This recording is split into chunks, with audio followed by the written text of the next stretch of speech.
The views and opinions of this podcast are solely our own, with no direct intention to offend or upset. Brilliant. Fucking brilliant.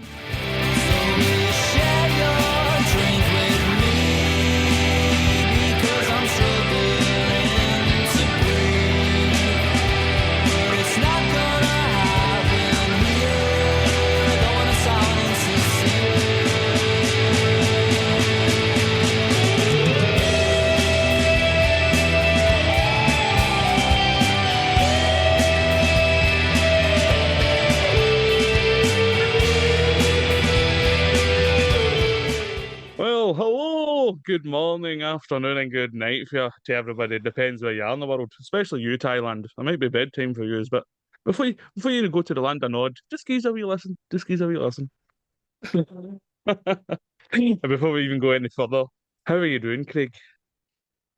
Absolutely splendidly. I've been suffering a wee bit of a chest infection, but I'm on the flip side of the hill, so I'm all right, mate. How are you? Well, I think I might just be starting my chest infection. But you so graciously imparted onto me. I know. I shouldn't have come in on Saturday. Yeah. I was just this morning I woke up with a wee bit of a sore throat. But it's not so much affecting my voice yet, so I don't know if it's just my body just wanting attention. I was buoyed by the fact that I fucking just realised this morning that we're getting paid a week tomorrow. I thought it was 2 weeks tomorrow. Looked at my calendar and I was like, hello there.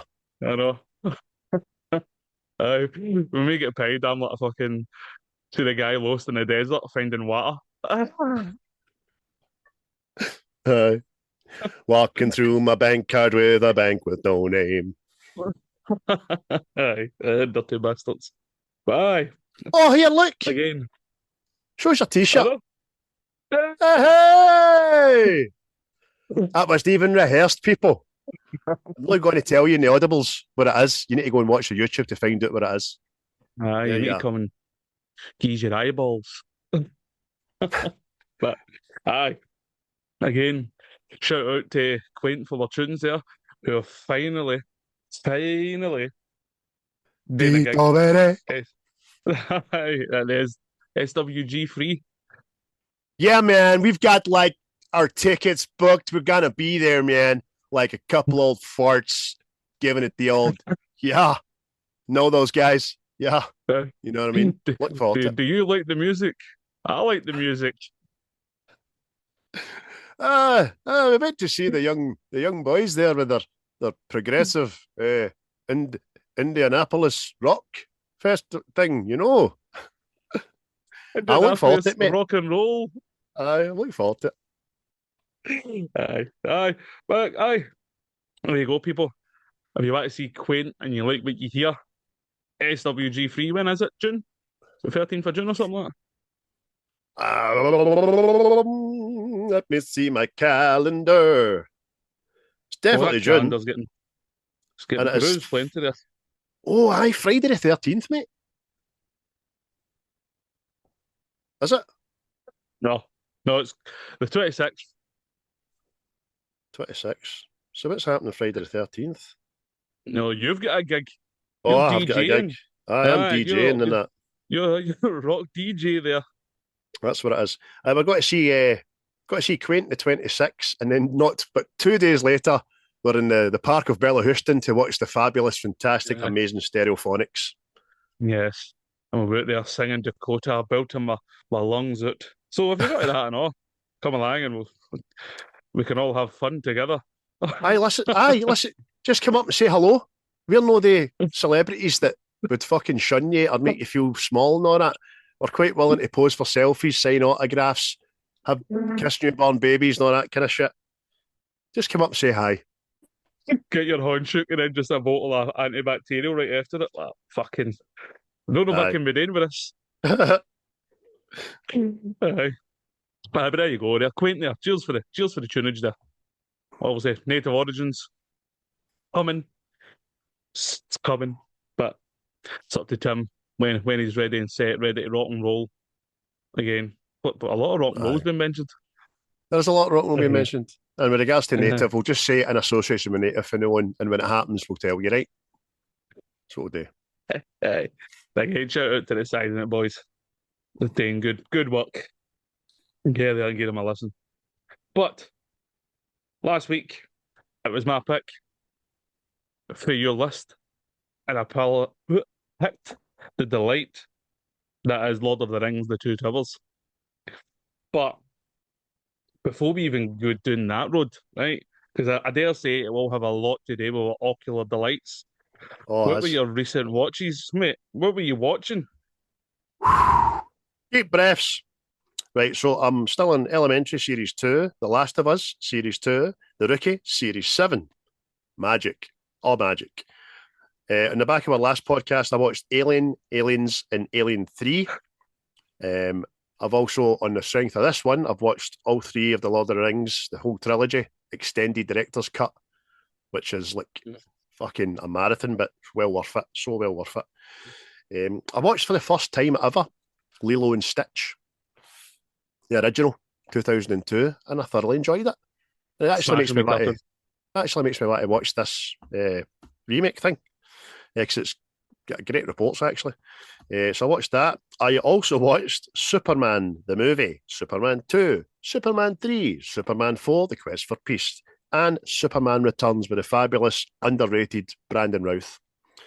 I then watched the prequel trilogy, Phantom Menace, Attack of the Clones, and I've just this minute finished Revenge of the Sith again. And I'll be probably going on to watch Rogue One and then the original trilogy and all that jazz. So that was me, mate. What about yourself? Oh, mate, like you, mate, I get right into the aliens. I done Alien 1, 2, 3, and 4.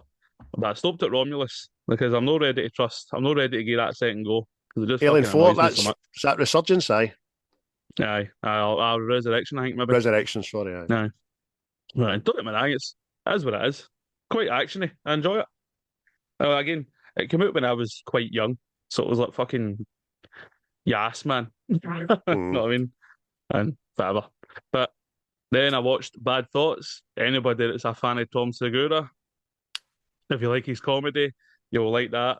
It's like 6 episodes, like wee short films. I thought it was funny. Quite outlandish, but it's funny.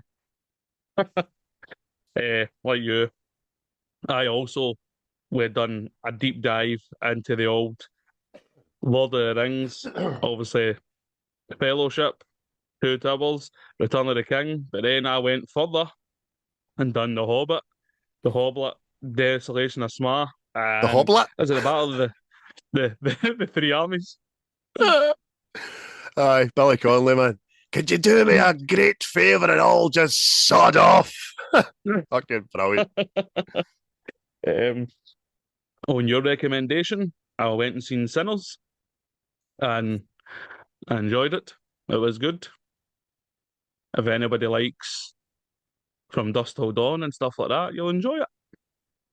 Because that was the vibes I've got off it anyway. Aye, very much so. Aye. Then I watched Carlito's Way. Oh. Aye. Oh, it was a way back to the past. You know what I mean? Oh, aye. I like that. It's a great film, that. I didn't know there was a Carlito's Way too. I heard that and all, but I've never partook. Aye. I did not partake. I watched Fountain of Youth, Apple TV. It's a Guy Ritchie film. Natalie Portman, John Krasinski. It wasn't so happy, but that's the one I was talking about the other day, and I got the name totally wrong. No, I think you said the fucking Treasure Hunters or something. Aye, wait, oh fuck. Obviously, a vibe I got off it. You know what I mean? No. Yesterday, I went to the IMAX to see Mission Impossible, The Final Reckoning, and I enjoyed it. I did. The action bits, the stunts, and all that. It was definitely escapism. So good stuff. If you're into Mission Impossibles, I recommend go to see it in the IMAX because it is a visual experience, as the French would say. I'm maybe going to do that tomorrow afternoon, and then I'm going to watch the first part tonight. That's what I'm going to do, just to get my bearings. I'm sure that's on Netflix now, I think. Oh. For some reason, I know I just thought I would go back and watch some bad stuff that happened in the 90s. And we were talking about it the week before. So I went and watched Lost in Space. And it wasn't so happy. It wasn't Oh, happy. it's fucking really no happy, man. I remember that song being in the charts and everything. I know, mate. It was so bad. But, I mean, I've mentioned it in the past. See, talking about bad CGI and all that. Go back and just watch the start of that film. You'll see the CGI. That's what I'm talking about. But I also watched last night Until Dawn. It's a film adaptation for a PlayStation game. It was all right. If you liked Cabin in the Woods, I reckon you'll like that. So, All right. and that was me. That was me. That was me rounded off my journey. Because obviously we were delayed. We were delayed with this podcast. Yes, we were. Power supply shortages. Aye, I didn't tell the people in the group, face group. I just said unforeseen circumstances. But the fact was that Christopher's mother went on holiday and took the fucking power cord with her. Aye. Aye, such as the connection to Tunisia. We couldn't get the fucking codes. Oh. Oh. So Chris and his brother were sitting in the fucking eating beans at a can by candlelight. Aye, with a barrel with a fire in it, in the living room. Just started going, do do do do, itchy back. It's over. Brilliant. We were doing that in the work. What a laugh we have. Oh, Almost makes it bearable. oh, aye. It always makes everything bearable. But, well, all Killer Delights are over and done with. But we did watch The Two Towers, which, by the way, 2002 this came out. You know how old that makes me feel? I was 10, I think. Judging by when this came out. This usually came out December time, didn't it? Aye, it was, because remember, there's a wee factoid that I'm going to say this could be a Christmas film. But, obviously, as we've been doing, what else happened in 2002, mate? Take it away. Tell us what happened. Let's go back to the year. Back to the year. Back to the year of our film, Craig's turn. Okay, 2002 is a good year for lots of things and a bad year for other things. Some of the world events, 2002, were the Bali bombings. Quite prominent, if you remember that. Rest in peace, all those that suffered. There was also a Venezuelan coup attempt. Don't remember anything about that, but there we go. There was an outbreak in 2002 to 2004, SARS. That was a big world health scare at the time. But it was that big. It lasted 2 years, but it didn't affect the rest of the world, which was fucking amazing. That, you know what I mean? They had to wait another 20 years for that to affect us. So that happened. There was also the introduction of digital music players and the rise of early digital radio. Now, obviously, digital radio is stuck ways and it's fucking smashing. It really is. DAB, as we probably know it better. But the digital music stuff, many discs and all that just didn't land at all. There's a kind of big retro following for it now, but at the time, it was actually a good technology, but it was a bit complicated.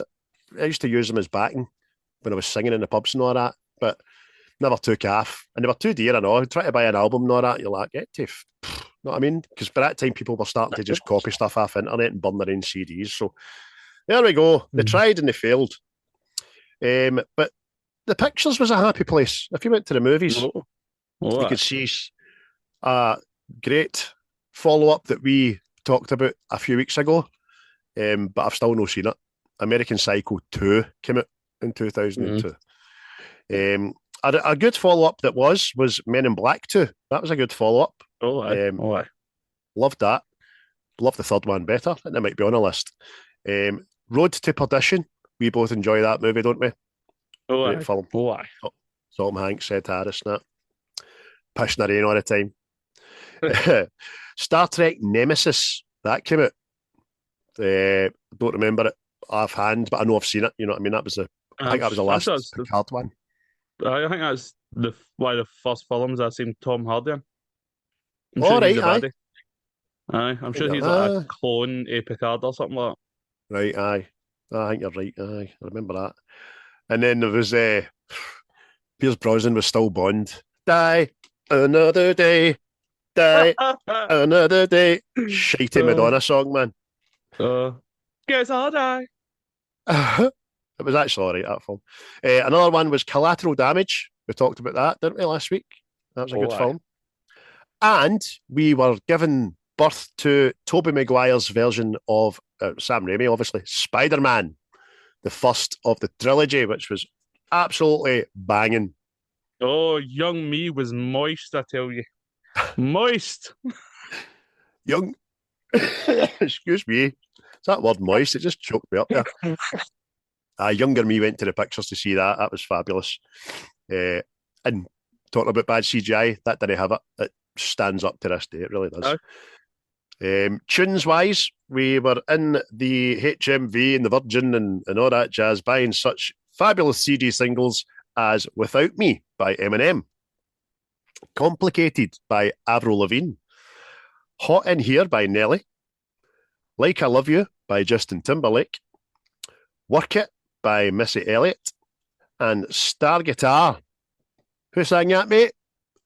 Chemical Brothers. Si, senor. Si, senor. Is there singing in that? Nah, no, but it's a single, a CD single. I never said anything about singing. I did say, actually, I just said who sang that, didn't I? Fucking. And we had some tragic demises in 2002 as well. The ever funny midget that was Dudley Moore. He drank himself to death. He left us. Richard Harris, he died.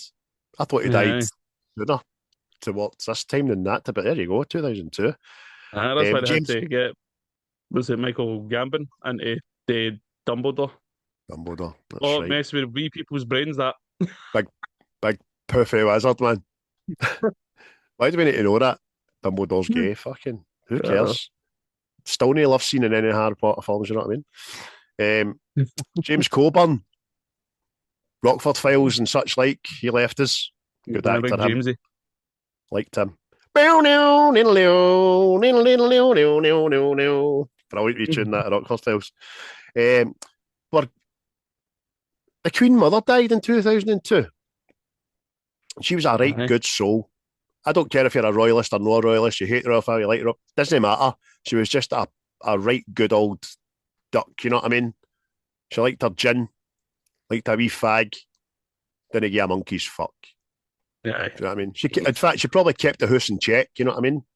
To her demise. With the royal slipper. Here you young bastard. Aye, diamond encrusted backhander to the jaw. The wee shite. Peggy Lee, she left us a raw singer. Mm-hmm. And lastly, the great late Spike Milligan decided to pop off up the big crystal escalator to the pearly gates. So there we go, mate. That was 2002 in a nutshell. Oh, pistachio shells. There you go, 2002. Shit was going down, man. Young 10-year-old me. What was that? Oh, I don't know what I was doing. Just the world was waiting to be taken. Do you know? I know exactly what I was doing. 2002, I was at the League Cup final and the Scottish Cup final, which we won under Alec McLeish last minute. Peter Lovengrans smashing. And then the latter half of 2002, we were going into a treble winning season, which was even fucking better. Diodora strips and all that jazz. Didn't know we were born, mate. I've been saying that a lot recently. We were NTL daft, so we were. Oh, so many letters. But as well as all that going on, the Two Towers came out. And superb. Superb. According to the interwebs here, give you some information on the film. Please do. Yes, £94 million, dollars was the budget for this film. Unbelievable, isn't it? Sorry, but I just need to say that is unbelievable. That's it.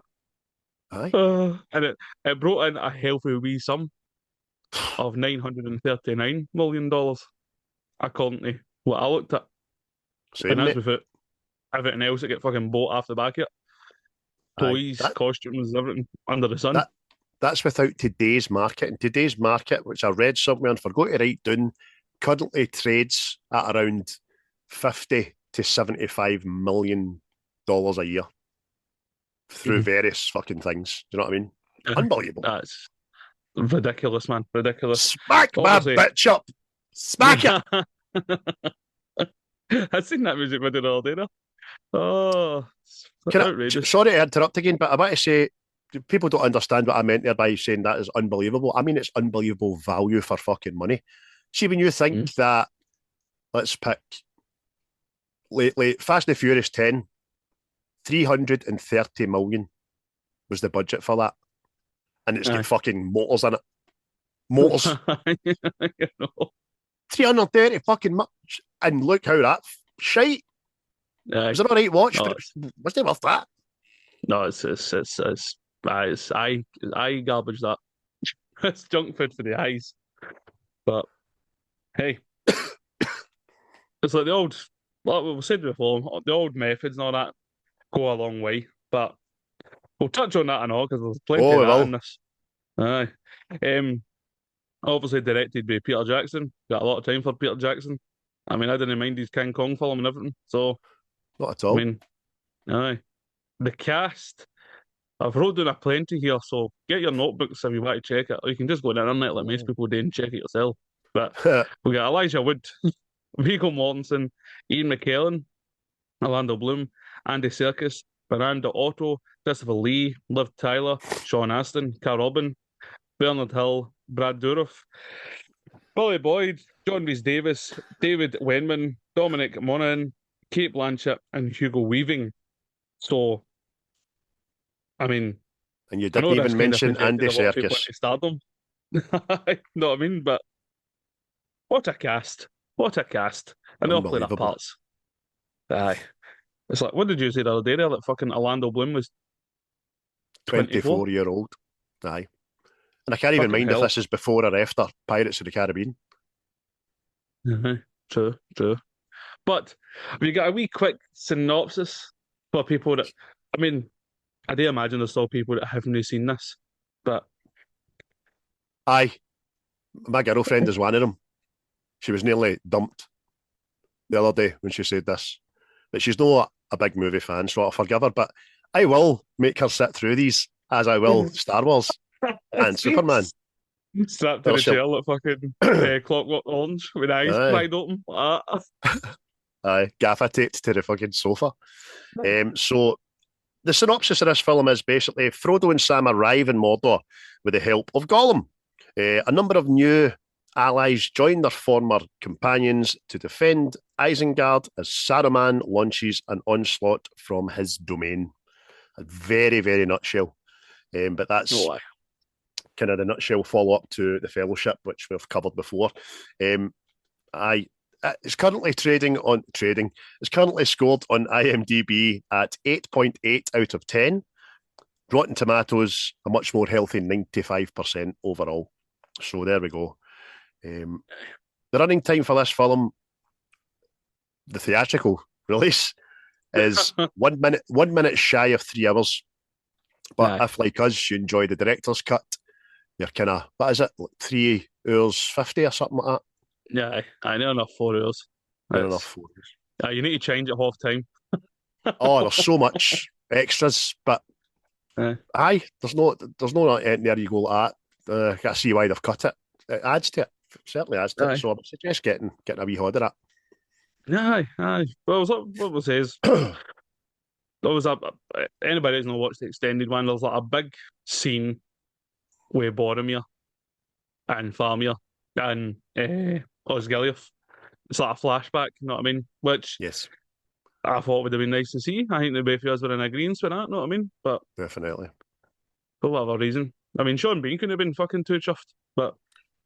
No, but it was they still get paid for it.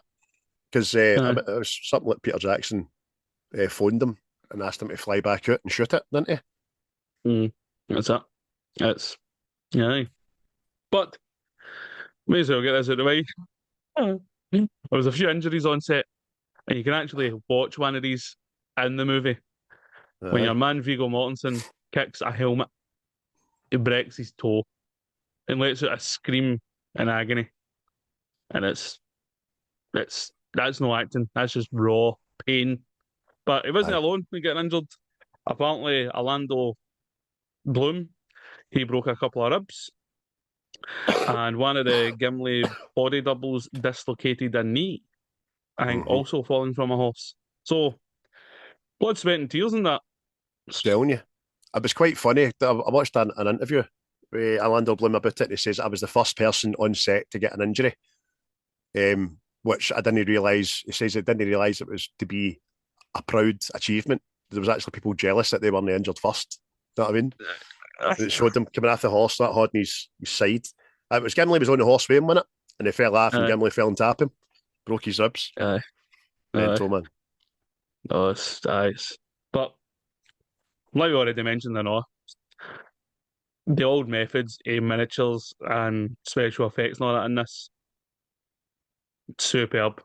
Second, you know what I mean? It's like I say, apparently one of the people involved with the miniatures was set to work in 1997, getting these miniatures built and just taking pictures for every different angle to put into these films. And it's fucking just mental. It's just mental. And that's so they could do the panning shots and all that kind of stuff and stitch it all together. It's fabulous, fantastic. I found some photographs the other day and I sent you them, didn't I? And it was the people like making the miniatures and in the miniatures and all that. And you're like, Jesus Christ, man, look at Rohan and look at Helm's Deep and all that. And then you told me the other day and I found it, the ISL the tower. Yeah. Fucking. That's what I mean. It's like, because, see, obviously I was 10 at the time. I was like, fucking hell, man, imagine them building that. And he's there, let me, Chris. Just leading the boat, mate. I just watching you like that. You cheeky bastard. But it is, mate, because it's like, it's no CGI. I know. I mean, it's very, it's there physically. So it's like fucking, it just adds to it, you know what I mean? Because that's just going to be well, I know you're just after saying you watched the prequels of Star Wars. Some of them were just CGI vomit. You know what I mean? Just everything was CGI.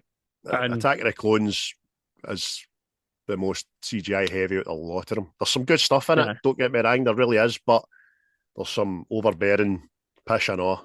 But if you're blinded to Star Wars like I am, then you like it anyway. It doesn't really matter. But I know what you mean. George Lucas went after doing the originals with so much like this, like animatronics and model building and all that kind of stuff. To go full CGI was a bit. You know what I mean? Yeah.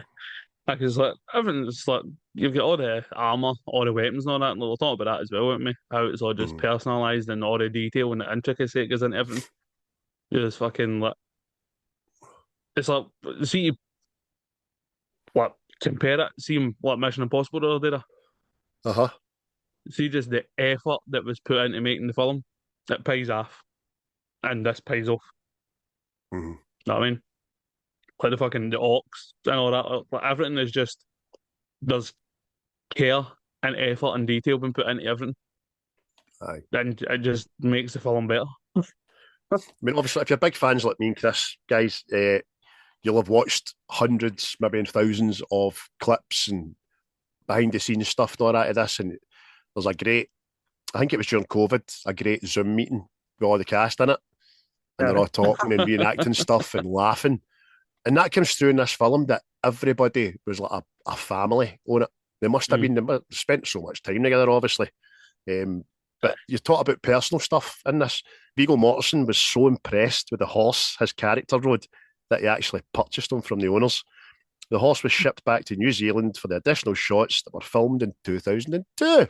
So he bought it after the first movie, brought it back for the Two Towers. There you are. That's it. I mean, I like the cut of your jib. So if anybody can kind of recall him on a horse. When he falls and he gets back on a horse, that's the horse. No, that's the horse. That's a horse. Don't know what his fucking name is, but that's a horse. I'm sure it's dead. I'm sure it's dog food now. Is that what the name of a film or not? A Man Called Horse or something like Aye, about Indians and all that, innit? It's a cowboy and Indians film. that? Is that him that gets hung up? Is that him that gets hung up by the nipples?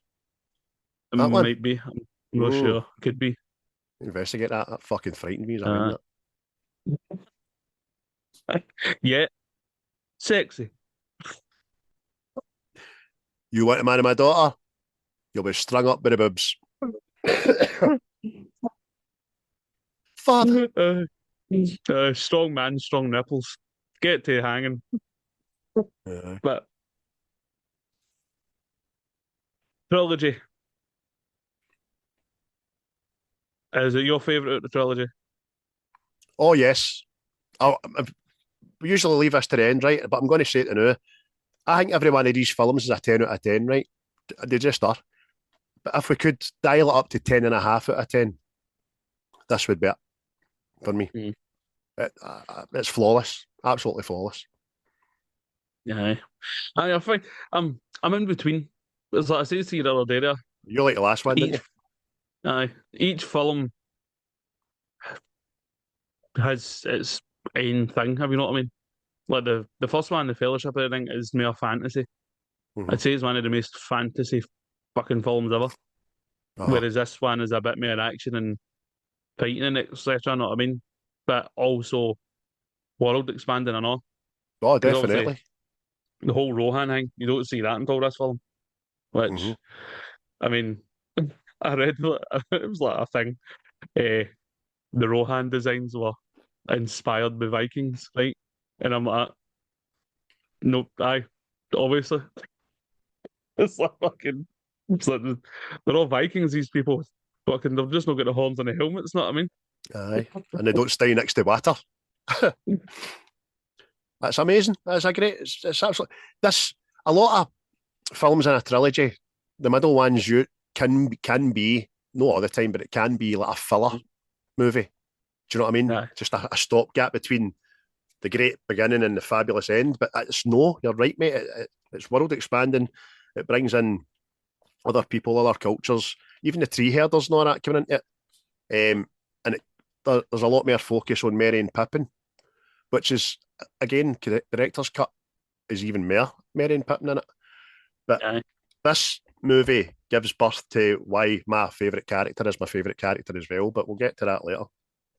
But it's amazing. So you're torn between this and Return of the King? Aye, because I feel it's got everything. See, Return of the King, I think it's like a splice of both films. I mean, because obviously Fellowship is more fantasy based. This is more fighting and action based, and then the last one I think is just a splice of both. You know what I mean? And plus, the Return of the King's got your favourite fucking line of all time in it. Innit? Aye. But we're not saying that. We'll say it then. I will say it then when we do that one. But do you know what, guys? This is like picking your favourite Oasis song. It can change. Do you know what I mean? Because it's that good. Trilogy is that fucking good. But with regards to people talking about the best follow-up to our original, I would say it's up there. It's up there with Godfather 2. It's up there with Empire Strikes Back, Police Academy 2, Back to the Future 2 and all that stuff. Well, I will say this, and it may be controversial to some people, but I'd say this is the best movie trilogy ever. I can't argue. I mean, it depends what you're into, but for me it is, because it's just fucking, it's amazing. And again, you got to remember the age I was, I know, 10-year-old and all that, and you were watching all this shit. That was amazing. Talk about escapism and immersion into worlds that fucking unreal. This was it, man. Still amazing to this day, and it will still be amazing in another 23 years. It's timeless because of the period and the setting of it. It's fantasy, mythology, and Tolkien, man. Fucking, I just kind of, again, it kind of try not to lean into that conversation about the Rings of Power series, which has just been dissected, and Tolkien has been totally fucking misrepresented as far as I'm concerned. Do you know what I mean? Aye.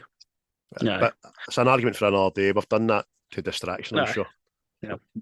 But we done a rundown of people that were in the film. Mm. There was actually 2 people that turned parts down for this. Oh, the fannies. Tell us who they are, Chris. Tell us who they are. Well, for the part of Ewan, Uma Thurman actually turned that part down. Fanny. Aye. Oh, I should say it since. Oh, I regret it greatly. I regret it greatly. We also had Kevin Conway turned down the part of Theoden. Fanny. Aye. And by the way, I'm not angry at Kevin, because I firmly believe Bernard Hill smashed it. Oh, aye. But by the way, I heard it plays Ewan. She's all right, I know. Oh, aye. Definitely. But I couldn't believe it was people turned it down. I mean, I know they filmed these 3 films all at the one time, so Do you know what? As well, Chris, do you know what else as well?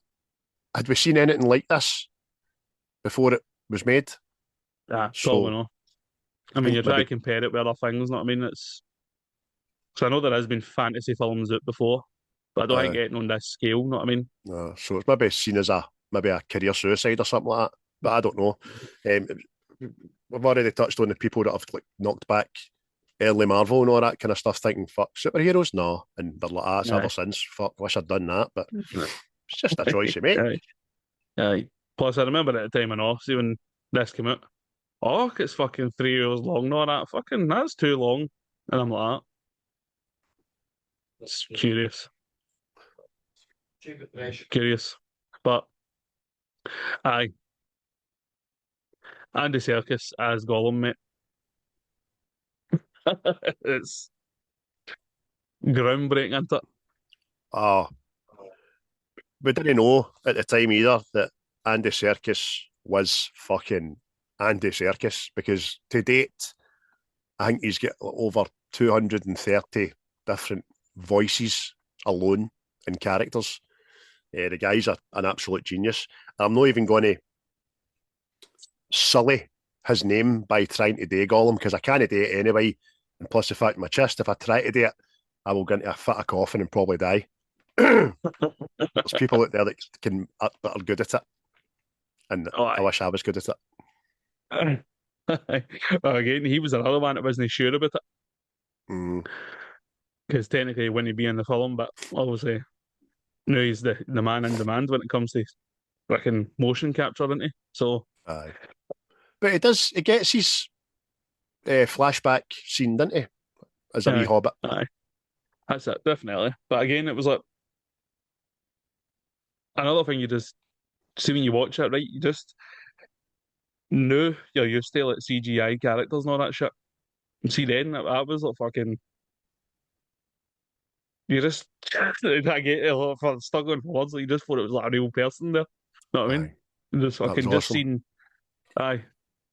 again, just the mixture of practical and because obviously when you get introduced to the character of Gollum, he attacks Frodo and all that. And see when like you've got Elijah Wood and he's holding his horns back and it's like real horns, you know what I mean? You're just like fucking it goes between seamlessly. It was brilliant, man. That's excellent. And you're right, mate, what a character, what a portrayal. But so well done, man. Again, you can see behind the scenes stuff. You can see Andy Serkis crawling about with the body things on him for the seat. It's brilliant. It's the same as Bernard Cumberbatch doing Smaug. Aye. Watching him do that, you're like, fucking it. They immersed themselves in the character. Amazing, man. Aye. It's an art form in itself. But let me tell you this. Sorry. On you go. No, you why then, mate. Why then go. No. I was just going to say that a fun fact was that they couldn't recruit enough men in the 6 foot height area to play Uruk-hais. So men from 5 foot were then cast as well, and they were affectionately known as Uruk-lows. Fun fact, man.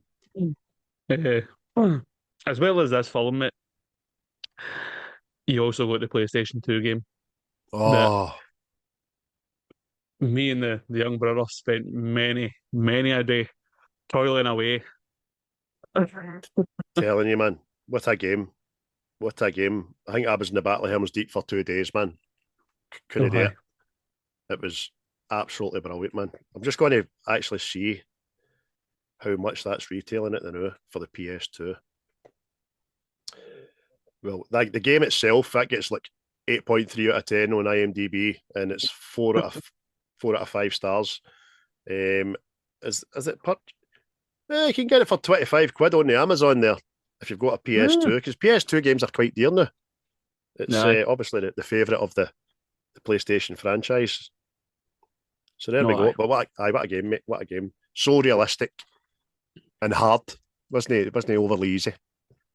No, no, as I mean, mate, it was just, it's, again, one of the things that started, well, we were obsessed with this. See Lord of the Rings, mate, I was obsessed with it. Fucking everything, man.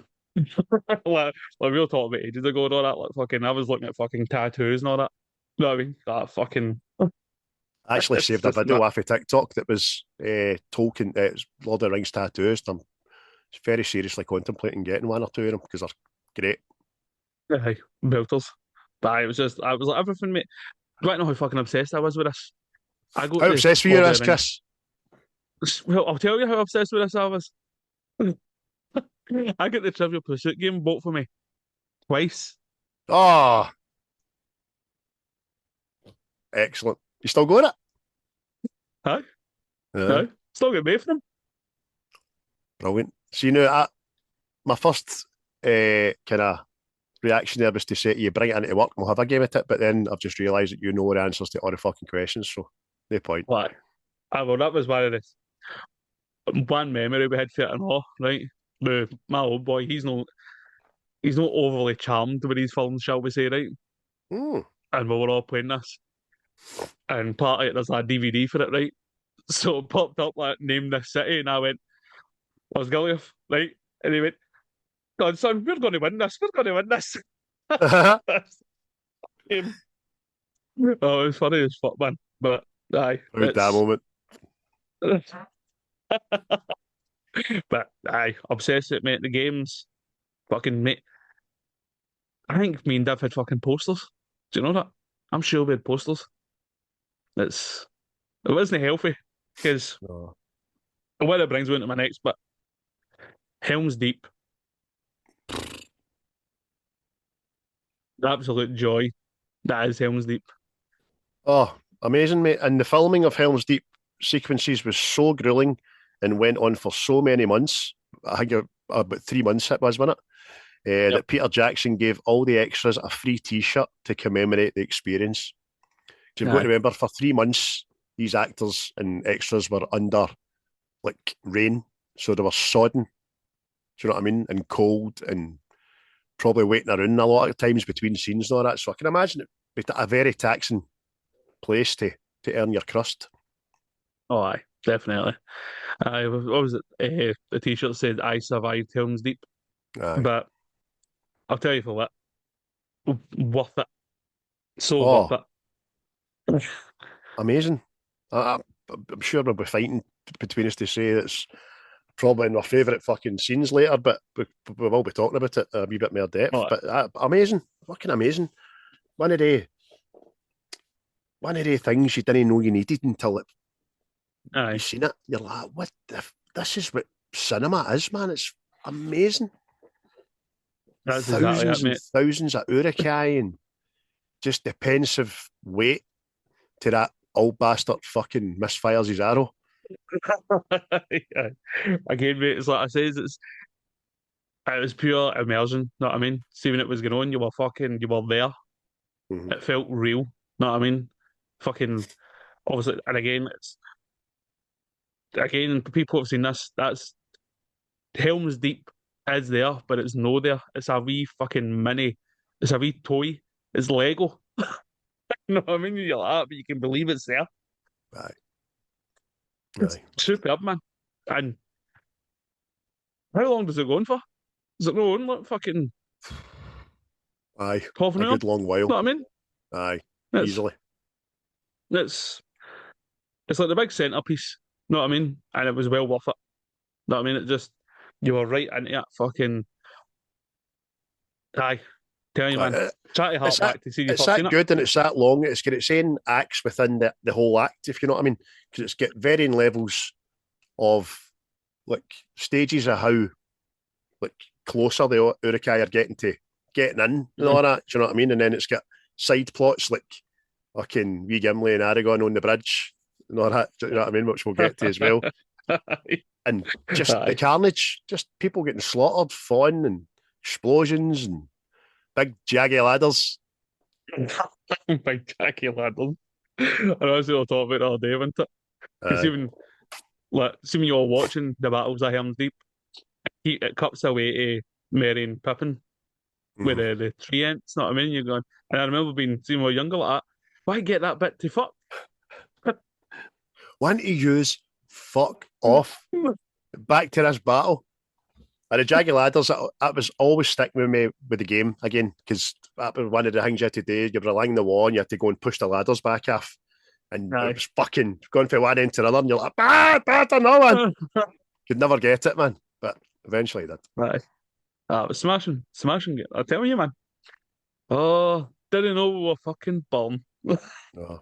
See, you were talking there about the Sean Bean cutscene. Boromir, for those who know. Hmm. Sean Bean had finished shooting his scenes and had returned to England when he was asked to return to New Zealand to film an elaborate flashback scene. Unfortunately, this scene didn't make it into the theatrical cut of the movie, although it is included in the extended edition. And if, like Chris said earlier, if there was one thing that was cut that you think would have added even more to this, it would have been that scene. Aye. Because you get a lot more of the obviously their da, how much of a bastard it was, and shows you the obsession with Faramir a bit more, know what I mean? Explains that a bit more than Aye. rather than him just appearing like a fuck nut, know what I mean? But And also the way it's Boromir tries to stick up for his wee brother, know what I mean? aye, It's aye, heartening. It's like, Dad, all he wants is your love. He's a aye. fucking idiot. he's, he's a dirty no use of that bastard. Not as good as you, my big boy, my big special boy. Mwah! Daddy's boy. But if there's one thing in this film, right, that I find very fucking ridiculous, and I did at the time and all when I was 10, it's when they're travelling to Helm's Deep, right? And the wogs attack, right? And Gimli's riding a horse and fucking Legolas grabs it round that side, right? Instead of swinging up that way, he grabs it that side and then swings himself up round the other way. And I went, no, you fucked that. You fucked that. Aye. That was an elaborate piece of CGI that you probably go like, oh, all right. No need for that, Aye. mate. Just go on the Just horse. smell it. Go on the- Smell it. You cut that Boromir thing, but you left that in. Aye, that's right. You're just showing off, Legolas. You're a dick. Aye. Nobody likes you. I know the whole thing that elves are supposed to be elegant and defy gravity and shit like that, but that was just fucking. It just seemed. I know how mental it's going to sound that it didn't seem real in a fantasy film, but No. it just didn't seem plausible at all. Aye, there's You know what I mean? elegance in there's you can elegantly get into a bath. You know what I mean? Don't need to fucking get into underneath the bath and back round it. You know what I mean? Elegantly get into a bath. I just imagine fucking Scrooge McDuck girl diving into a fucking toilet. Or Peter Griffin trying it. Oh, This didn't go as planned at all.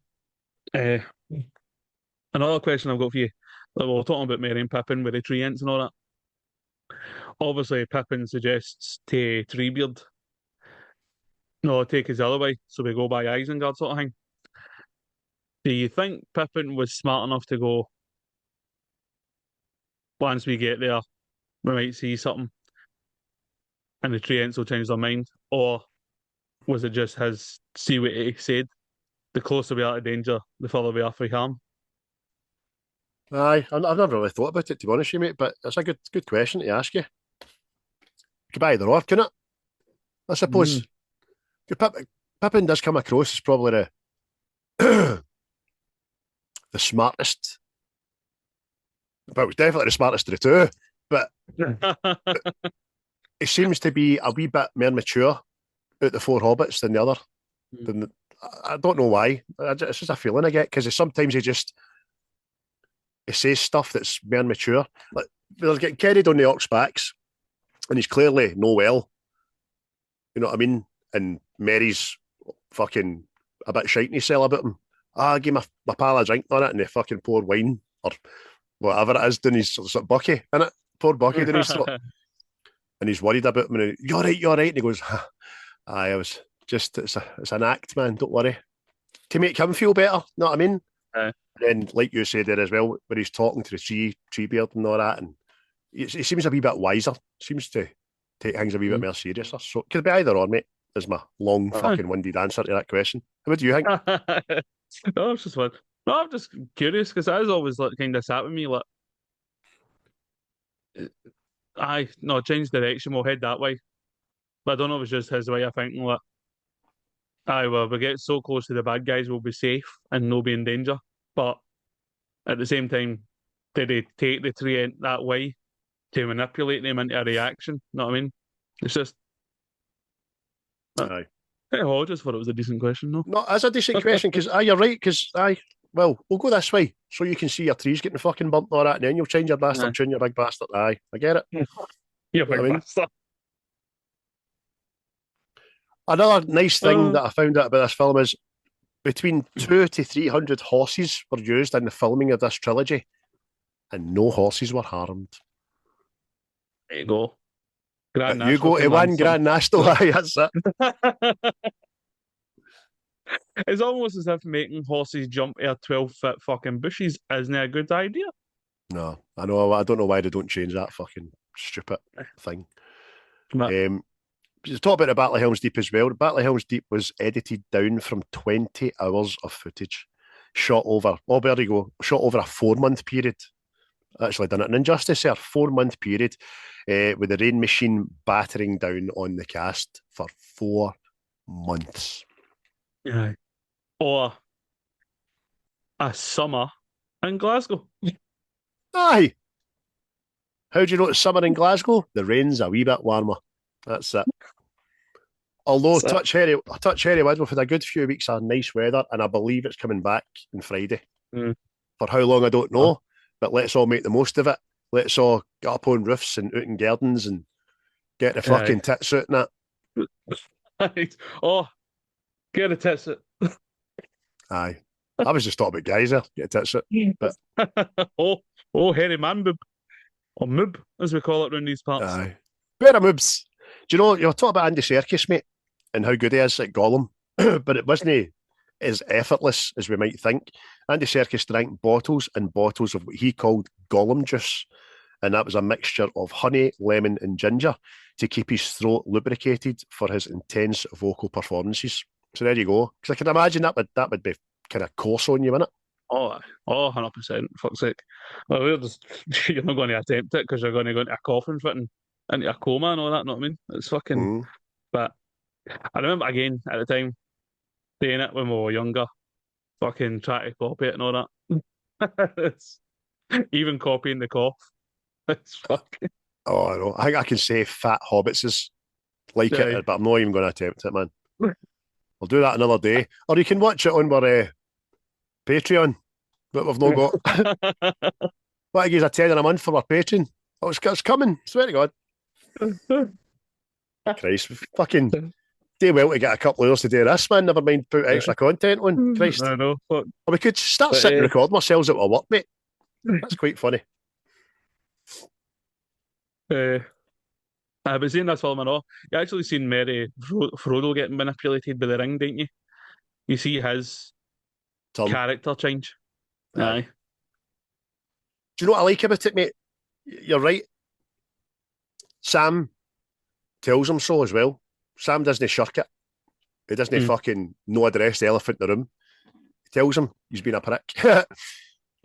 Obviously, it's you, it's no you, it's that ring, and I can't carry it for you and all that kind of stuff. So, but it does kind of carry it for him in the third film, but we'll get to that. You know what I mean? We'll get to it. But another thing I thought was like brilliant and didn't really expect it at the time. See the whole Gollum Smeagol thing? Like they're two characters in the one. Thought that was fucking superb, man. Genius. Because you've just mentioned about Frodo. That's early Smeagol. That's what happened to Smeagol. He had the ring for so long that it tore him in two. You know what I mean? So there we are. Aye, it's brilliant. It's genius. And again, Andy Serkis does it flawlessly. He's done it. I've watched him doing it on chat shows, talking to himself. You know what I mean? You're like, fucking so good, man. But that brings us to favourite scenes, mate. Why are I? Bam, bam, bam. Right, we're both going to say that probably our favourite fucking scene out of the whole thing is the Battle of Helm's Deep, and we'll talk about it. But we'll try and get a couple of other ones in beforehand. Let me just pick one at random here. I've got so many. I really like the marshes, but when they've obviously Frodo and Sam have came across Gollum, they've tamed him, for want of a better word, and Gollum's agreed to take them to Mordor. So he takes them through the dead marshes or something. Yeah. Aye, The Death Marsh. What it's called. Death Marsh, which is exactly what it sounds like. It's a marsh, but obviously there's only like one way through it. And if you look into the water, all you see is just under the water is dead bodies, man. And they're haunting to look at above the water. But obviously, Gollum says to Frodo, don't look in their eyes. But Frodo all of a sudden becomes entranced and looking at this body, and then the eyes open, and Frodo falls in. And then he's under the water with all these kind of ghostly fucking things trying to drag him down. And it's frightening, by the way. I remember seeing it for the first time in the pictures, and I'm frightened by this. I was 25 or something when this was it. And I was kind of uncomfortable. And he's getting dragged down, and he's got his mouth open. It's always bugged me in that manky water. And Smeagol saves him. Smeagol puts his hand in. It's no Sam. It's Smeagol that does it and pulls him out. And that's a moment of realisation as well that I think Sam's taken aback by it. Obviously, Frodo's fucking glad of it, but Sam's kind of, maybe he is trying to help us a wee bit. So Sam kind of traps his guard. Because the two of them don't realise that Smeagol is two people at that stage, but it's a wee champion moment for Smeagol, but the whole scene, I think, is great. One I'll say is Gandalf freeing King Theoden's mind. It's just like a fucking exorcism. It's funny at the same time and all. Because obviously Gandalf walks in and he's talking, and at the whole time there's Wormtongue's bad guys are getting set about with fucking Aragorn and Legolas and all that. So in the background you just see a few cunts getting lamped and all that. I mean, and like we were talking about it and all, it's just see the change for like Theoden looking like this horrible, shriveled fucking possessed guy to turn him back to normal, and it just fucking again so well done. But in comparison to some CGI stuff you see now, and you're going, how the fuck can you achieve that then? And what you're doing now, it's nuts. Mate, it's fucking the whole thing is so good. The change is amazing. We watched it all day together, and just the white hair regresses up, and the beard regresses up, and it goes back to colour, and the glaze goes away from his eyes, and he realises he's back in the room. You know what I mean? You're right. It's like an exorcism because Gandalf isn't fucking fighting with King Theoden. He's fighting with Saruman. Saruman's in him. Fucking Theoden's out to lunch. You know what I mean? See when he starts laughing at.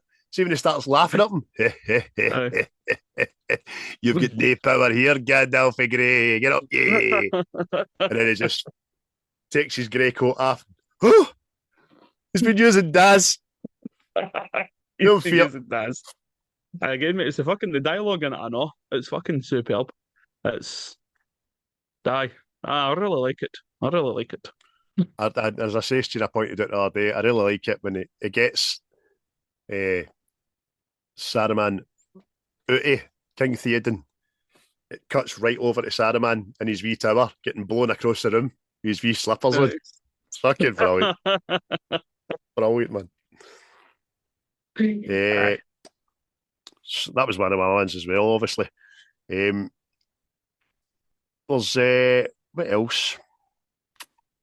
When Faramir and that capture Frodo and Sam, and then they wake them up, and they do they find Smeagol down in the pool, getting the fish and all that. That's tense and all, because Frodo cares for Smeagol, obviously, because he sees himself in him, I suppose. But Faramir uses that kind of love against Frodo to get Smeagol up there, because they want the ring. They want to he's trying to take the ring back to Gondor. Look, Daddy, that's what you wanted. Your brother, my big brother, could have done it for you. I done it for you. That's all. He doesn't care that the ring's a fucking curse. He doesn't care the ring's going to bring the world of men to an end. He just wants his dad's love. Do you know what I mean? But Smeagol's kind of Frodo's betrayal and Smeagol's voice, man, is fucking horrible. Master tricked us. Master betrayed us. It's fucking, I feel pure heart sorry for him. Do you know what I mean? Do you know? I always think of these. It's like you got to remember, I know, like he's been kept alive with unnatural power and all that, and it's always been the bad thing, and then opens himself up again to trusting people again, being Smeagol again, and then gets done dirty. You know what I mean? You're like that. But again, that whole thing, it's Smeagol greeting, and then it's Gollum comforting him. Aye. Oh, what's the matter? Aye, told you so. Should listen to me. Do you know what I mean? Because it's Smeagol that's betrayed. It's no Gollum that's betrayed. It's Smeagol. Master tricked us. How could you? Aye. And then Gollum's getting a hold of his mind again by, see, fucking tell you not to trust him. Stupid fat hobbits, he's not it. Always a bad bastard. Heartbreaking, man. That's sticking with Gollum, mate. One of my favourite ones I know was Smeagol telling Gollum to go away. You know what I mean? Again, just obviously switching the camera angles. Like the two of them are two people arguing with each other. It's fucking brilliant, man. Brilliant. Again, because you were like that. Oh, there's two people in that fucking mind. And then it's like the ring has implanted like another person inside Smeagol. You know what I mean? It was weird, man. You're like, fuck's sake. Aye. But also funny, I know. But you've got to wonder, I can't remember, right? You've started reading the book. I'm going to do it as well, mate. I promise I'm going to do it. I don't know how long the ring was in Smeagol's possession, because Bilbo only had it for, was it 80 years? And he hadn't made that full transition. He was turned by it, but he was still Bilbo. Do you know what I mean? Apart from that one wee face. It's a kind of Gollum face. But it's just Smeagol must have had the ring for like centuries, I'm thinking. Aye, definitely. Again, mate, it was good. Obviously, seeing it, know what I mean? You're just thinking this wee creature, fucking blah, blah, blah, and then it was a bit more complex, know what I mean? I just thought, oh, I enjoy that. I enjoy that immensely. Here's another one. Oh, well, a lot of them are central during fucking Helm's Deep, but see the whole Aragorn and Gimli. I mean, I've got this question on all right. See that side door? They go, what's that door for? That's for the messages. That's for the home delivery for the Asda and that. You know what I mean? I know. Because it doesn't go anywhere, does it? No, it's just a door at the side of a wall. No. So maybe it was an older door that had a bridge to it or something. I don't fucking know. I got it. But hey, it worked. It was maybe they just The guy designing that castle fucking says, we'll put a door there. Why? You never know. Just put a wee door there. Aye. That'll come in. Telling you, one day that'll come in handy. For years, mate. His family has been kicked for pillar to post. There's McDonald's fucking offspring, know what I mean? Look, your dad built a door to nowhere, you useless bastard. And then in the bottom of Helm's Deep, he's like, you know, fuck all about Castle. You know, fuck off at random doors, you cunt. Right, here we go. Here's my answer to our question about 5 minutes ago. Smeagol, later known as Gollum, possessed the One Ring for approximately 478 years. He found the ring in 2463 and lost it to Bilbo Baggins in 2941. There you go. 478 years. No wonder he was pissed off when he lost it. He's one possession and he lost it. You'd be fucking raging. That's why people act with phones. Oh, I know. That's it. I only had a ring and a loincloth. Poor Smeagol. It's constantly watching it. But passionate. Aye. Shating it. But aye, Aragorn and Gimlet decide though, mate, it was like a wee comedic reprieve for a fucking aye, chaos, let's talk about it. I mean? Let's talk about it. Bartley Hill's Deep, mate. That's just one bit of it. Aye. It's just, like I say, there's so much of my favourite scenes are all fucking surrounded by that. You know what I mean? Because it's, like you say, there's segments of the battle, and it's amazing, man. And that's just one of them. Because it's like that's fucking.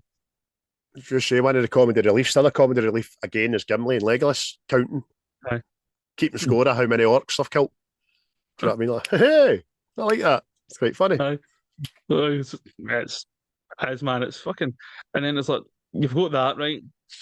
Obviously, there's a section where the Helm's Deep, the wall gets blew up.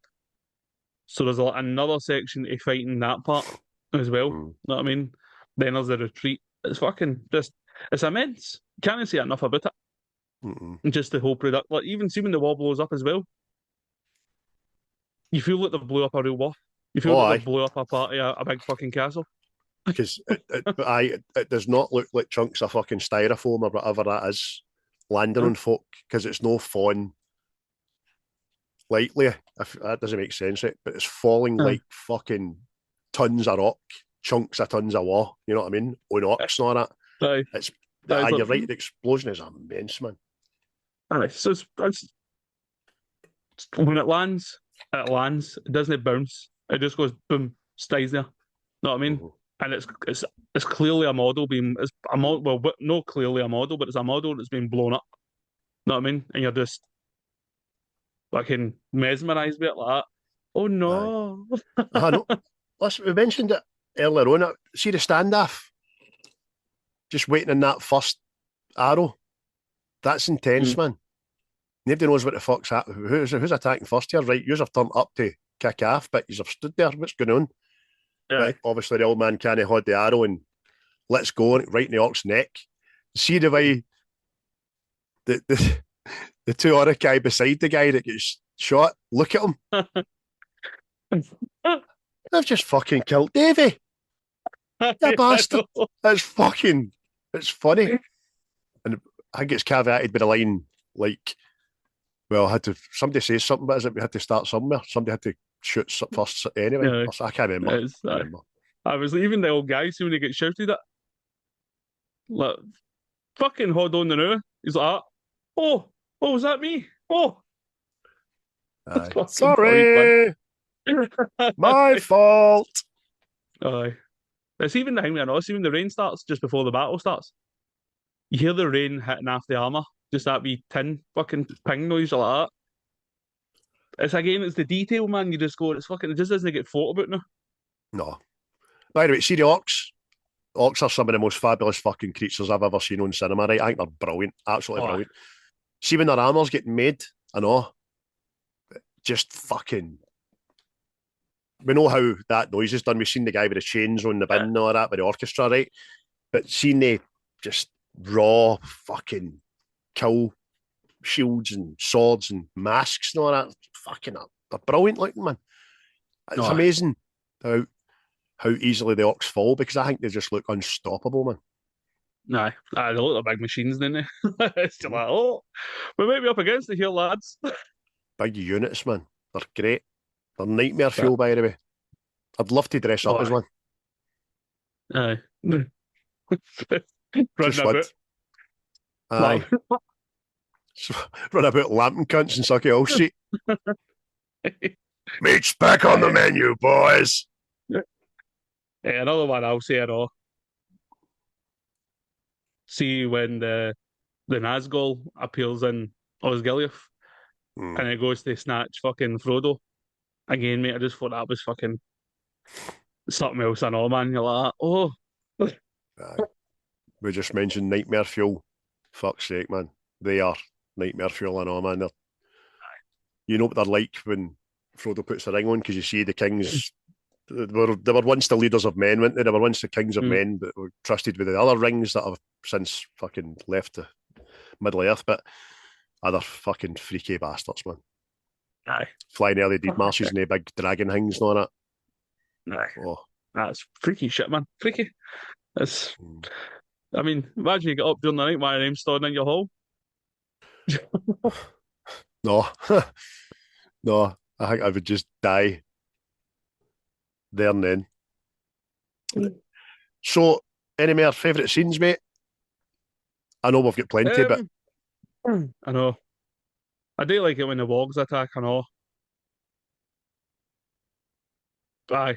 I'll say that, man. When the wogs attacking, see, just the big dug bastard things. It's just fucking. Is that another thing added on that you just didn't know that you needed?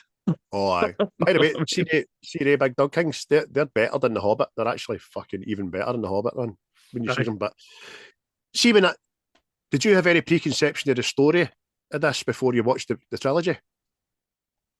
So how did you feel when Aragorn fell? What did you think? What was that? Oh, I was gutted. Aye. Because like you, I was the same. I had no preconception of the ultimate ending to this story. I'd watched the animated late 70s movie. I don't remember anything other than hobbits and orcs. I really don't remember any other. I don't remember Legolas or Aragorn or Gimli or fucking anything like that. Do you know what I mean? No. So I was kind of. It was much like the fucking. Fucking did, is he?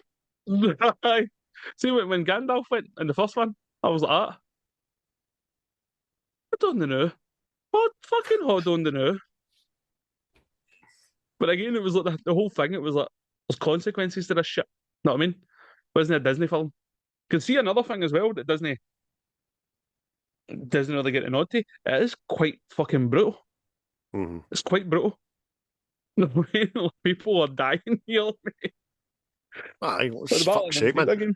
Saruman, go forth, leaving unalive. Know what I mean? Yeah. Fucking Order 66. There the back, yeah. Villages getting burnt. And then if you watch the extended version, there's a lot of limbs getting hacked off. And the part of Helm's Deep, know what I mean? Heads getting chopped off, X, Y, Z. There's a lot of decapitations, but worse than that is the legs and the arms getting lamped off, man. It's fucking smashing. That's what I'm talking about. It's like, it doesn't get that nod to the brutality, know what I mean? Because, like, see, watching it, I don't ever remember it gotten. Know what it was like as well? See, when I watched Braveheart for the first time in a long time, like, you were seeing bits and I'm going, I don't remember that being that fucking brutal. Aye. It was Braveheart and Saving Private Ryan were the first two films that I remember to incorporate camera splash. Blood on the camera lens, you know what I mean? Oh, fuck's sake. That's made it even more fucking real to me. Clever, genius. Again, sorry to hark back, but Attack of the Clones, there is fucking, see the amount of limbs and things. See the Geonosians, when Anakin goes into Geonosis, half them in two and all that, slice them in half every fucking 1 second. Yet you watch Disney Plus now, and it's just that lightsabers are only slashing you. Pish. You know what I mean? Oh, come on. Let's get arms and legs off you. Fuck's sake. They cut through anything. They cut through fucking blast doors You know what I mean? Aye. And I'll say one where I hang about Helm's Deep. See Gandalf showing up at the end, and all the riders are all hand running down the hill, mate. I know it sounds fucking cheesy, mate, but it was pure inspirational. Yes. Yes. That is because the battle looks lost to Mm. that point. But Gandalf's good as his word. And as we know, a wizard is never late. He arrives exactly when he should. That's great. I just see them swathed in the hill, man. Because it says to Aragorn like, earlier, like on the third night, look to the light or something like that. Mm-hmm. When Aragorn's like, fuck you going? How? The third day, just you look to the light. Fuck's that mean? What light? Talk about it. That's what he was talking about. And it's that also gives weight to your question to me the other day about do you think Gandalf sees the future or a possible future? Because he's predicted that fucking 3 days ago that he's going to ride down that hill with the Rohirrians or what is it? Aye, the same in it. Or the elves, whatever it is. So it's brilliant. Gandalf is super wise. You see what I was thinking about? I know. It's a Jedi trade. In regards to that, you know when Gandalf says to King Theoden, ride out and meet him, head on. I wonder if like Gandalf planted that in Aragorn's seed. Aye. Because when he goes, ride out with me. Know what I mean? And it was like, have you inspired that to happen, you cunt? Aye. You just get that guy malkied. Did you? So you just manipulating things for the side there, you cunt. But I think if we're looking at it that way, I think he is making the tough decisions to get the ultimate ending that we get. Things have got to happen in sequence. People have got to die. Sacrifices have to be made and all that, unfortunately. So, I get it. I think you're right, mate. Theoden, I like you, but you're getting malkied. Because it's even seeing the third film as well. Because he says to Aragorn, I know it's fucking getting into different films here, but he goes like that, ride the black ships for the west or something. You're going like that. How do you know about them, you cheeky bastard? Aye. So, but as well as favourite scenes, there's usually lines that go with these scenes. Certainly is. Here's your lines, bro. They're taking the hobbits to Isengard. One line which just took off. It actually made it into songs and everything. And it was something that Legolas revisited when he was filming The Hobbit. Made that own scene, taking the hobbits to Isengard, to Isengard, to Isengard. If you don't know what I'm talking about, look it up on YouTube. It's funny as hell. But at the time, I didn't realise it would be so big as it was being. Let me see. Gandalf. One of my favourite lines is when he talks to, what's it, Worm? Thingy? Yeah. I can't remember his name. Wormo or whatever, that wee bastard. Be silent. Keep your forked tongue behind your teeth. I did not pass through fire and death to badly crooked words with a witless worm. Fucking ass. Get to fuck out my road, you wee dick. Smash you. One reminds me, Gimli, Helm's Deep. I cannot jump the distance. Go have to toss me. What? Don't tell the elf. Don't tell Bird. Aye. Brilliant, innit? Absolutely brilliant. Because I've got it as well, and it's caveated just before that by saying, oh, come on, we can take him. It's a long way. Brilliant, man. Aye, I'm going to say something, I'll save it to after we've done these. That's a brilliant line, mate. Any other ones? I forget, mate. It's Gimli for me, mate. A lot of them are fucking Gimli, which is funny enough. Aye. We dwarves are natural sprinters. Very dangerous over a short distance. It's fucking great. Fucking brilliant, man. Yeah. We were talking about the Gandalf line, and what he actually says, as I got it wrong, he says, look to my coming on the first light of the 5th day at dawn look to the east. So there we go. Aye. The big monologue for King Theoden, but I thought it's fucking smashing. Says before obviously Doom's coming, and it's where is the horse and the rider? Where is the horn that was blown? They have passed like rain on the mountain, like wind in the meadow. The days have gone down in the west, behind the hills, into shadow. And you're just like, I don't know what that means, but it's fucking epic, man. Aye, mate. He's great in this. What an actor. Oh, God rest you, son, because he's no long parted ways with Earth in real life. What a great actor. And you're right, didn't really understand it, but I felt absolutely there and inspired by it. I'm there with you, mate. I'm gone with you. aye, that's it. A back-to-back draft. Hugo, we're all gone. Aye, brilliant. Even when Aragorn and Legolas, Aragorn mainly says to him, it's fucking, we can't win. How can you say this? And he just grabs Aragorn and goes, what would you have me do? You know what I mean? Mm. I need to fucking inspire these guys. I need to be a leader.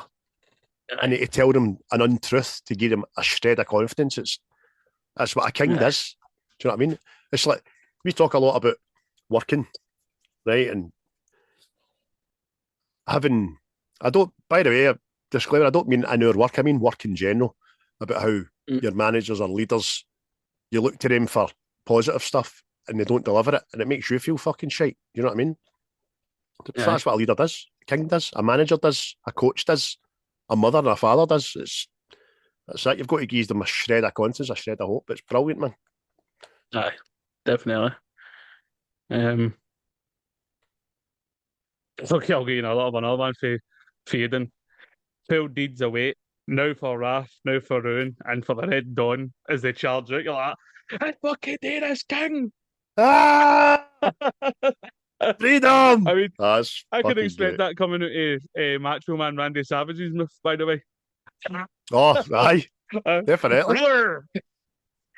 Oh, Bonesaw, yeah. 3 minutes. Brilliant, man. See, Legolas, we mentioned this as well. We talked about it. Talked about it off camera. Legolas seems to be a bullet point to let you know what's going on in a scene a lot of times. Aye. Do you know what I mean? Just says random stuff. A sweetie wrapper has been dropped. Someone has had sweets. Do you know what I mean? Shit like that. Because he just turns up to places, looks a bit, senses and smells, and a red sun rises. Blood has been spilt this night. Is it, mate? Aye. What's for that? He's a buzzkill with that bastard, isn't he? Fuck off. What'd you bring him for? He's I good know. to look at. I like Legolas a lot more in the Hobbits trilogy. I don't know, like him in this. He's not my favourite character. He's not a bad character. He just seems a wee bit up his cell, but I suppose that's the elvish in him. Because they think they're far superior to any other species, don't they? That's it. That's what we were talking about. I know how he kind of learns humility through these films. So it's like, obviously the fellowship is still that. I'm a fucking elf, I'm highborn sort of thing. There's a bit of camaraderie, and then come the third one, it's fucking total camaraderie, you know what I mean? Oh, so, aye. They're all brothers, man. The third one. Aye. But, I'll give you one to Gollum and all. Because I don't know why, but we say it all the time. So he's talking about with the fish. And they just, give us it raw and wriggling. Fucking brilliant. See the amount of times that pops up in a conversation. Oh. Aye. Use it raw and wriggling. No bother, darling. Lie back, you think of Rohan. I've got a wee line for Ugluck. Mm-hmm. You know who Ugluck is? Looks like meat's back on the menu, boys. That was his name. I was today years old when I found out that guy had a fucking name. And it was the Orc number 3442. Oh. I know, man. Aye. Fucking. Yeah. Why can't we have some meat? Aye, that that could have been one of our favourite scenes, and it was riddled with favourite lines in it as well. But in it, Aye, it's fucking what so about their good, man. legs? They don't need their legs. They look fresh. Brilliant. Saying, I know, mate. It pure sounds like a construction fucking site. We ain't had nothing but maggoty bread for 3 stinking days. Aye, fucking. I know. See if you put in the background of that fucking pneumatic drills and clinks and clangs of cranes and all that, very spent out of place, man. Middle of Brixton. Fucking hell, man. Fucking brilliant, man. The master wants him unspoiled. Oh. Gollum as well says, we wants it, we needs it, must have the precious. They stole it from us, sneaky little hobbitses, wicked, tricksy false.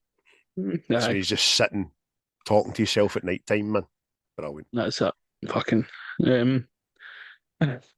Legolas and Gimli at Helm's Deep. Oh, what's going on? Shall I describe it to you? Oh, will I get you a box? As you laugh, man, it's fucking brilliant. I like you big prick. Oh, because in the fellowship, I took that as a fighting words, you know what I mean?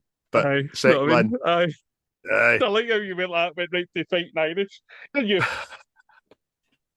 Put him up, say. Ah, brilliant, man. Another one for Theoden, mate, that I love. The horn of the helm hammerhand will sound in the deep one last time. Yes, fucking will, mate. Blow the bastard. Aye, oh, definitely, man.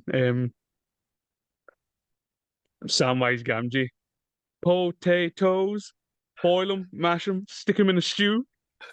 I know it almost morphed into the fucking bird's eye potato waffles advert there. Bake them, meat them, fry them, what are we with? Bird's eye potato waffles, waffly versatile. Ganges. Oh, fucking hell, man. Wee Gimli. This new Gandalf is more grumpy than the old one. Okay. Oh. And then I'm sure you've got the other Gimli man. I didn't, mate. Did you know, no? Oh, no. Give me your name, Horse Master, and I shall give you mine. Which is caveated. I keep saying that caveat word. I like that word.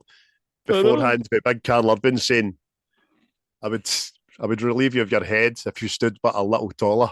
You know what I mean? Like, you cheeky bastard. It's a bit sizist, isn't it?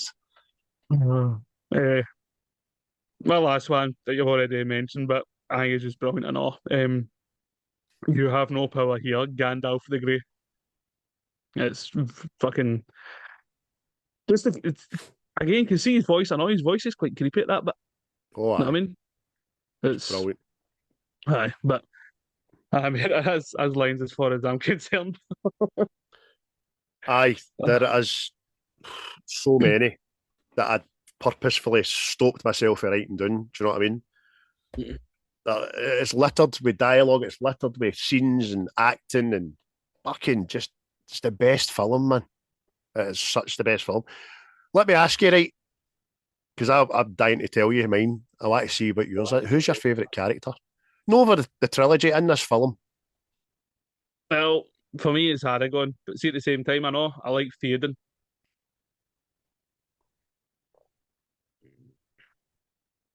I'll go Aragorn, mate, because he's the one true king. Aye, I get that. My favourite character in this whole movie is Gimli. I love him. You see that? I fucking love him. You're right in what you say about Theoden, by the way. King Theoden is immense. Tremendous, by the way. Absolutely tremendous.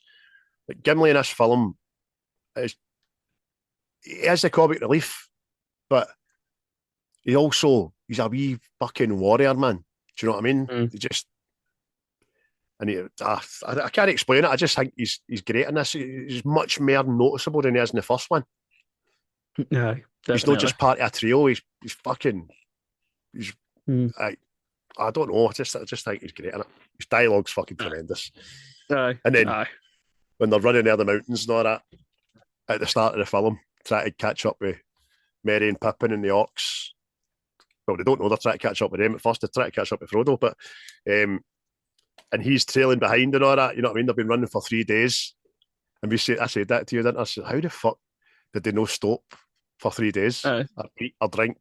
Do you know what I mean? And then I found out what age Aragorn was. Aye. I didn't know this. That's what I say, isn't it? I didn't know much about that either, but it turns out that Aragorn could probably live to be like fucking 800 and all that, you know what I mean? And it was like, oh, that could explain the stamina. So, because see when Eowyn talks to him about it, aye. that's a deleted scene in it. Yep. Aye. Because she talks to him about it, and he says to her, says, "What age would you have me?" Which is no, it's no Glaswegian as it sounds. Like, what age would you shag me? Doesn't mean that. It means what age do you think? What age do you think I am? And she says something like maybe 40 odds or something. I think she says, or late 30. I can't remember. But he says, I'm 87. What the fuck? And then I had to do the Google thing and read up on it. But she explains it. She went, so you're part of the something clan or race. And he says, and she says, we heard tales about them, but I've never actually met one. They have extraordinary long life. And he does say that. He says there's very few of us left now. So he's blessed with, or cursed with, long life, but not a mortal life like his beloved. Do you know what I mean? Who live. Yep. Mad Eowyn's going to fertilise her eggs for him. Nay. But see, another thing as well, mate. See the landscape shots and all that in this film. New Zealand, just forget about it. Again, it feels. It's another thing in these trilogies, mate, that doesn't get enough credit and all. It feels like different places. Let's see, slower fucking like slower planet in it, no, slower planet. That is Middle Earth, man. That's it. It just feels like a fucking a different landscape for like shires and all that shit. It just feels like there's that you're in a fucking real world. You know what I mean? It's brilliant. See, I think it's quite funny, right? If I had to pick one hole in the whole trilogy, it's the map. It just looks like a map that Owain has drew. Rohan, Minas Tirith, Isengard, Mordor. There's no bits in between it. It's just wee jaggy mountains. Do you know what I mean? But I think I had that poster of the map. Aye. In its entirety, it looks fucking smashing. But when you see Faramir, for instance, and he's doing stuff with the map, you're like, finger if it's just mental. It's just, I don't know. It's still like the fucking maps we have today, but it's funny. Nah. But aye. Plus, again, for what we've said about this film, right, that it's possibly my favourite. It's the least nominated of the film trilogies. Is it? Yep. Tell me more. So, it won 2 Oscars, right? And was nominated for another 6. So, I mean, it's the one least liked by critics as well. So, again, I don't know for why, but each to their own on that jazz, I suppose, but doesn't make them right. But I won the Oscar for best visual and sound effects, didn't it? Aye. There's not even spoke about the music in this, the sounds and all that in it. It's fantastic. Aye, mate. Listen, I've been doing this way back in my Arnold Clark days. Fucking when I was sitting across from Robert Rennick, who was my pal in the work at the time, and we used to just sit and go dun dun dun dun dun dun when the fucking management came in and all that. You know what I mean? It's. I think we've talked about it in other films about how the music lets you know exactly where you are, what's happening, and who's in it. Because, especially in the first film, the Shire music is heavy. In this one, it's the Uruk-hai music. I think it's the heaviest, and it's you're right, mate. It just lends to the movie. It just gives the scene even more gravitas. It's brilliant. It's much like Star Wars. Mhm. See, the tunes are just as soon as you hear them, you go, like, see if I'm even like watching the films and all that, and I'll hear a specific part of the music for this film, I automatically know the scene. Aye.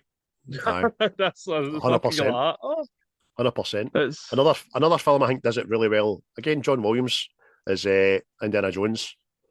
aye. You can set the scene by the tone of the music in there as well. And you're right, Star Wars, and obviously this. Who done this music for? Oh, should I wrote it down to you? I'm sure I did, but I've obviously deleted it. But they didn't get enough credit anyway, put it that way. Well, I suppose they did, because they did get the nod. But Oh, it was Howard Shore. Aye. I knew it was fucking something like that. I was going to say Shire, but I went, that's me just thinking about this Shire. And by the way, hands up, I've never heard of Howard Shore in my life. That's the first I've looked into that. But Mr. Shore, if you're still with us, fucking congratulations. Good Kudos job, to mate. you, sir. Have a cookie. Aye. The music is so good in this film that I've listened to it on Spotify. People may go, what? You're fucking weirdo. I don't give a fuck.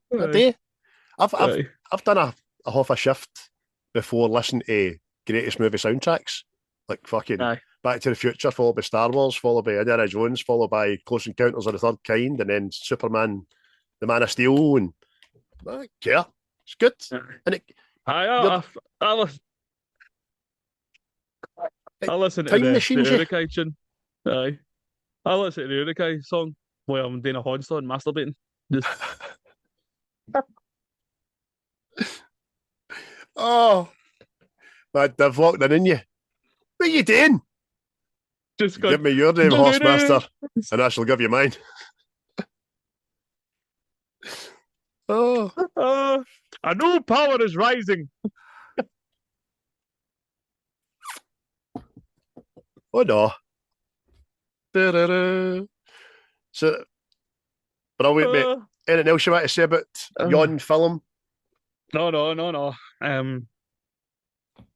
I think that's me done. And you've already gave it 10, and I'm there with you. The 3 of these are a 10. So the scoring is a bit redundant, shall we say. Aye. But we did do the fellowship, didn't we? So yes. No doubt at some point, ladies and gentlemen, the third instalment of this trilogy will be getting reviewed. Whether you fucking like it or not, I will love it. I'll just get a special shout out to the 518 group members of the Facebook group page. Thank you for sticking with us and interacting with us.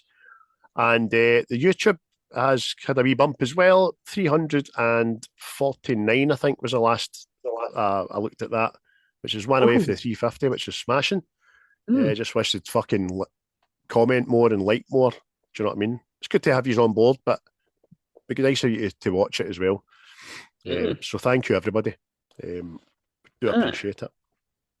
Aye, he's the most appreciated and liked and loved and all that.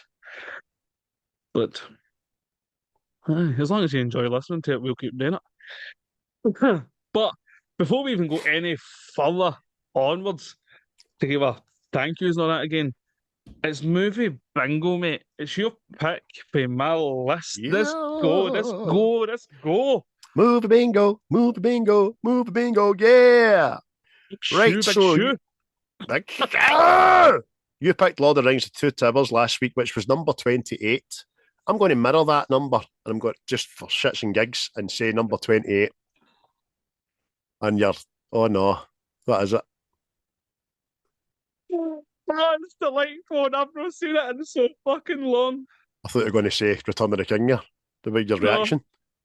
No. There's something about Mary. Oh, yes. Oh, mate, it's fucking, I'm so excited for that. Alright, we've got songs to learn here. Wee guy in his guitar. Alright, brilliant. Oh, mate, I was going to do that, but I don't know if you'd have got it. After you talking about masturbating as well. Jesus. Oh, I'm delighted. I love this film. I think everybody loves this film. I've never heard anybody say a bad word about this film. Aye, I've yet to come across that person. And when I do, I will slay them like a vampire.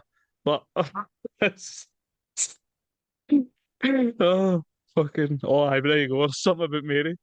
There's just something about Mary. Mary. Mad Woogie. Oh, there's so many scenes just popped into my head. Brilliant. Oh, You know what I'm talking about. Oh, excellent. fucking Can't brilliant. wait, mate. That's a good pick, yeah. Oh, aye, kudos to you there. Kudos to you. That was smashing there. Strangely not in my list. Fair enough, but there we go. Aye, but there you go. Next week, people. It's the delight that is. There's something about Mary is coming. So, coming being a mainstay in it. So, but Aye. if you've not seen it, I suggest you go find it and watch it first, Aye. so you can join in with the laughs, because We're there going will to be get that plenty. to you. We're going to get that to you as fast as Magdalene speed. Doing the Hoover. Oh, right, shut up now. Fucking Stop so fucking good. spilling it. Stop fucking getting away snippets. I know. Brilliant, mate. But Okay. again, thanks to Quint for the tunage. Shout out again to Seismic, Gail, and getting him listened to. And again, thanks for listening, liking, sharing, joining in, your recommendations and stuff like that. Because not had a bad recommendation yet, Tyler. So No, we've no. But- And obviously tune in next week, because that's what we'll be deciding at the end of the pod. Who's next Aye. up on the group chat Bring movie making suggestions? use part. I think he's part of it. It's all about connecting. It's not about the fucking and the leaking. Aye. So For connection, man. again, thanks again for everybody listening, tuning in, watching, and all that. He's appreciated. And I know it sounds like shite, but he's appreciated. So cheers again, and hope you enjoyed this. And if you've not watched Lord of the Rings, watch it. Aye. Watch it for the start. Watch it for the fellowship right through. You'll not regret it. I can hear your throat going. Starting to go. Aye. Mine's just starting to go again, and also Aye.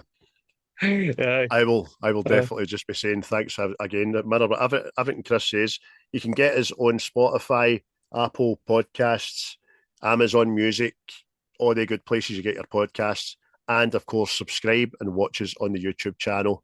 Get a wee drink, have a wee laugh with us, because that's what it's all about. We do have factual content in there, but we like to do it in our own accent for a funny perspective. And that's a nice wee bow to finish there. So until next time, people, you enjoy yourself. Aye. Manana. You will never find a more wretched hive of scum and villainy. We must be cautious. The views and opinions of this podcast are solely our own, with no direct intention to offend or upset. Brilliant. Fucking brilliant.